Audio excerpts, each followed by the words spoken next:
Hello Shri शिवाय नमस्तुभ्यम। हर हर महादेव। जय हो भोलेनाथ की। पूरे सावन के महीने में आप किस प्रकार से पार्थिव यानी मिट्टी के शिवलिंग बना करके आप उनका पूजन कर सकते हैं, किस प्रकार से आप उनका अभिषेक कर सकते हैं और किस प्रकार से आप घर में ही विसर्जन कर सकते हैं। तो आज की इस वीडियो में मैं आपके साथ वही शेयर करने वाली हूँ। पार्थिव शिवलिंग की पूजन करने का हमारे शास्त्रों में बहुत ही ज़्यादा विधान बताया गया है, क्योंकि माता पार्वती ने भी मिट्टी से शिवलिंग बनाकर ही पार्थिव शिवलिंग का पूजन अभिषेक किया था, भगवान भोलेनाथ को प्रसन्न किया था। तो देखिए, यहाँ पर आप कोई भी पात्र ले लें, उसके अंदर हम शिवलिंग बनाना है हमको। और शिवलिंग बनाने के लिए हम नीचे इस तरीके से एक बेलपत्र का पत्ता रखते हैं। बेलपत्र की जो डंडी होती है, डंठल होती है, हम उसको तोड़ लेंगे और चिकनी साइड से हम रखेंगे।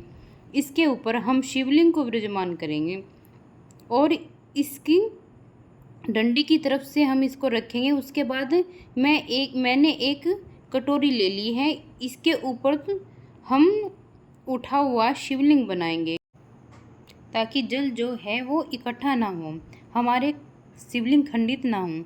जब हम अभिषेक करेंगे और यह डंडी है, इधर को हम जलहरी बनाएंगे। तो यह जो मिट्टी है, या आप किसी भी गमले की मिट्टी ले सकते हैं, पार्क में से मिट्टी ले सकते हैं, बस हमें सिर्फ तुलसी के नीचे की मिट्टी नहीं लेनी है। तो ये इस बात का आपको ध्यान रखना है। मिट्टी के अंदर चाहे तो थोड़ा सा गंगा जल भी मिला सकते हैं, वैसे कोई ज़रूरत नहीं है। बहुत ही सिंपल से जो भी मिट्टी है आपको ले लेनी है।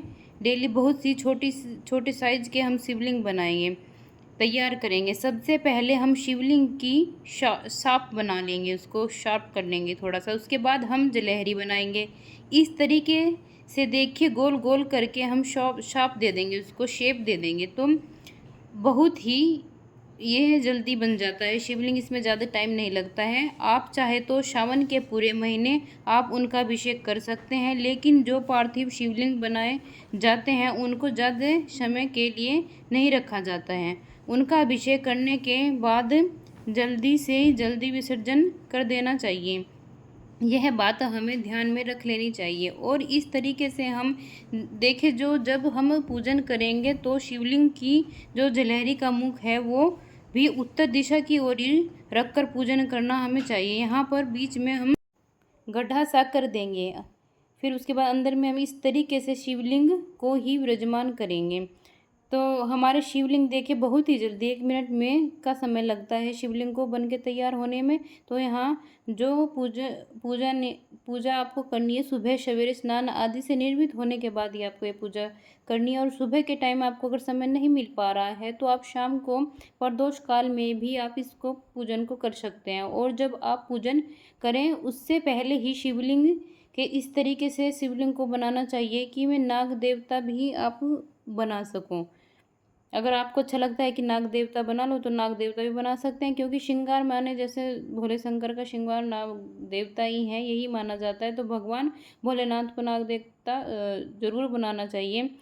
तो भगवान भोलेनाथ कई और शिवलिंग के अंदर ही पूरे शिव परिवार का विराजमान होता है। तो यहाँ पर हम सर्वप्रथम देखें, गंगा जल और जल से अभिषेक कराएंगे। शिव जी को अभिषेक सबसे ज़्यादा प्रिय है, तो इस तरीके से कराएंगे कि हमारा जो शिवलिंग है वह खंडित ना हो। बहुत ही आराम से हम कराएंगे अभिषेक उनको।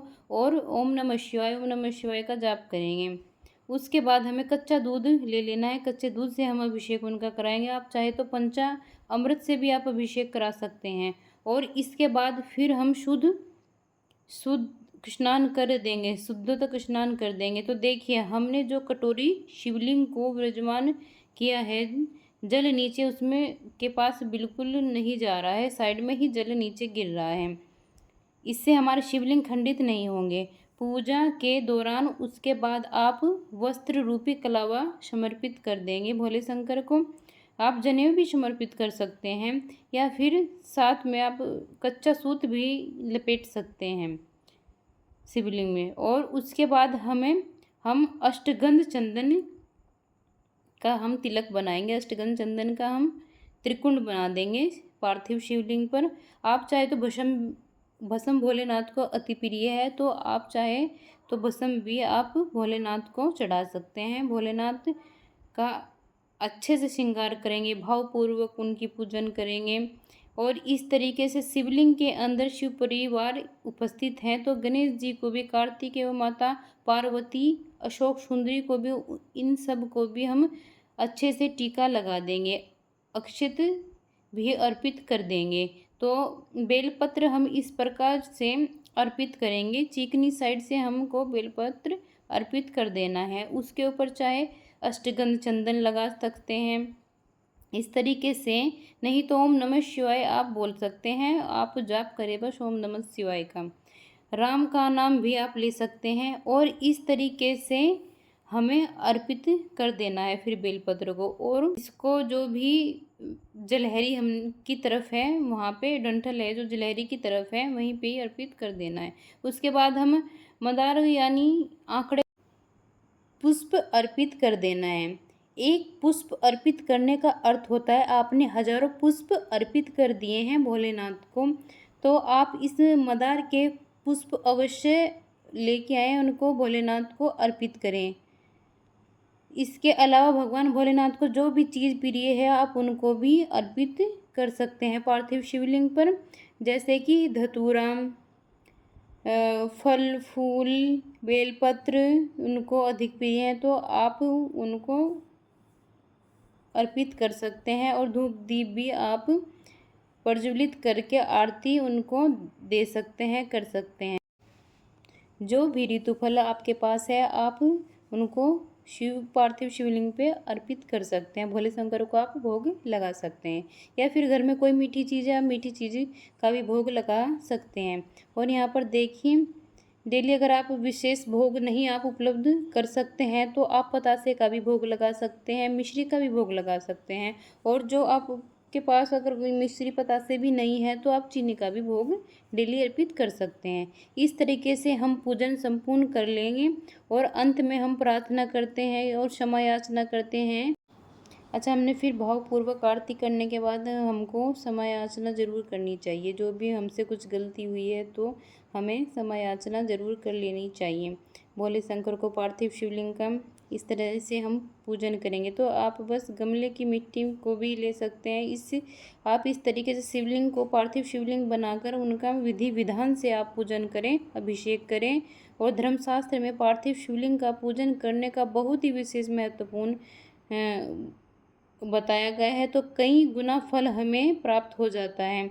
तो यदि हम पार्थिव शिवलिंग का पूजन करते हैं तो जो पूजन कर सकते हैं, तो देखिए आप चाहे तो अपने घर के मंदिर के सामने भी आप पूजन कर सकते हैं, क्योंकि डेली चौकी लगानी पॉसिबल नहीं रहती है। तो डेली आप चौकी मत लगाएं, आप पूजन ऐसे भी कर सकते हैं। घर के मंदिर के सामने आप इस पूजन को कर सकते हैं। जब हमारे पूजन संपूर्ण हो जाए तो या दीपक भी शांत हो जाए तो उसके बाद जो भी हमने यहाँ पर प्रसाद अर्पित किया है उसे आप परिवार सहित ग्रहण कर सकते हैं। तो इसी के साथ जो भी देखिए बेलपत्र हमने अर्पित करे हैं तो आप उनको दोबारा यूज़ भी कर सकते हैं। जो भी बेलपत्र है आपके तो आप दोबारा उनको यूज़ कर सकते हैं, क्योंकि बेलपत्र कभी भी बासी नहीं हो माने जाते हैं। और जितने भी फूल पत्ती आदि हैं उनको आप अच्छा, मैंने आपको फल फ्रूट के बारे में बता दिया है कि फल फ्रूट का हमको क्या करना है। तो प्रसाद के रूप में हम सबको फल फ्रूट ग्रहण कर लेना है। फिर उसके बाद आते हैं विसर्जन। विसर्जन हमको कैसे करना है, देखिए तो आप दो तरीके से विसर्जन कर सकते हैं। एक तो बाल्टी में भर के आप शिवलिंग को उसमें डाल सकते हैं, तो शिवलिंग अपने आप ही उसमें पिघल जाता है, तो आप विसर्जन उनका कर सकते हैं। दूसरी तरीका ये है कि आप प्लेट में भी उनका विसर्जन कर सकते हैं। जैसे प्लेट में हमने पूजा की है तो हम थोड़ा सा जल डालकर विसर्जन कर सकते हैं। फिर उसके बाद हम जो भी पानी है हमें तुलसी को छोड़कर के किसी भी हम गमले में हमको ये पानी दे देना है। इस तरीके से आप विसर्जन कर सकते हैं।